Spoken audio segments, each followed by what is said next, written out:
To relative vapour density is equals to relative molecular mass of a gas और a vapour, या फिर आप इस फॉर्मूला को शॉर्टेस्ट वे में भी लिख सकते हो, 2 into vapour density is equals to molecular मास।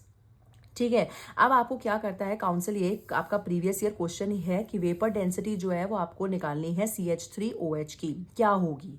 तो मैंने अभी आपको ये फॉर्मूला दिया है, अब आपको इसे ट्विस्ट करके लिखना है, that is molecular mass upon 2 is equals to vapour density. आप इसका मॉलिक्यूलर मास कैलकुलेट कर लो कि आराम से, कार्बन के लिए होता है आपका 12 प्लस आपके पास 1 होता है फॉर हाइड्रोजन, और आपको यहाँ 3 दे रखे हैं, H3 है तो 1 इंटू 3 प्लस 16 प्लस 1, ये तरीका है आपका RMM निकालने का। ठीक है, नंबर ऑफ एटम इंटू दी जो भी उसका एटॉमिक मास हो। तो ये आ गया 32 आपके पास है, 2 आपने अपॉन में रखा, ये निकल आई आपकी vapour density.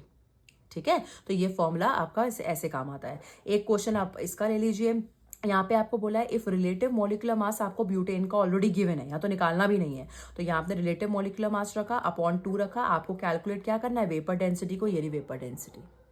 Have a look on these questions in the formula, बहुत सिंपल वे में समझाया है मैंने। तो एक फॉर्मूला याद रखना है, 2 into vapour density is equals to molecular mass, और यहाँ पर आपका सिंपल फॉर्मूला है, ये आपके सामने है। आप इसे वेपर डेंसिटी, अगर मॉलिक्यूलर मास कभी निकालने के लिए आ जाए डियर चिल्ड्रन, तो 2 इंटू वेपर डेंसिटी कर देना, आपको वेपर डेंसिटी गिवन होती है। और अगर कभी आपको वेपर डेंसिटी निकालने के लिए आ जाए तो मॉलिक्यूलर मास अपॉन 2 कर देना। ठीक है, ये हो गया आपके सिंपल सा क्वेश्चन।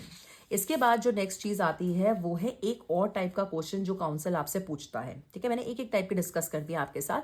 तो यहाँ पे आपको क्या होता है कि if the empirical formula of a compound is CH, तो उन्होंने आपको दे दिया एम्पेरिकल फॉर्मूला, फिर उसकी वेपर डेंसिटी आपको दे दी 13, तो उसका मॉलिक्यूलर फॉर्मूला क्या होगा।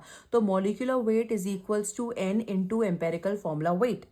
तो ये आपको पता है, अभी आप पढ़कर आ रहे हो फॉर्मूला मॉलिक्यूलर वेट, जो कि इक्वल होता है 2 इंटू वेपर डेंसिटी के, is equals to N into empirical formula weight. ठीक है, आप इसे आप कैसे लिख सकते हो, आप N की वैल्यू निकाल सकते हो, इस एम्पेरिकल फॉर्मूला वेट को ले जाओ डिनोमिनेटर में, तो 2 into vapour density upon empirical formula weight.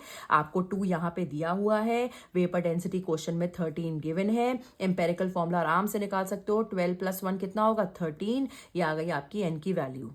तो आपके पास फॉर्मूला होता है क्या, जो मैंने ऊपर लिखा है, molecular formula is equals to N into empirical formula. तो सीधा N की वैल्यू आ गई 2, सो 2 इंटू CH, यहाँ एम्पेरिकल फॉर्मूला गिवन था CH, 2 इंटू CH कितना हो जाएगा, C2H2। ये एक टाइप का क्वेश्चन और है। ठीक है,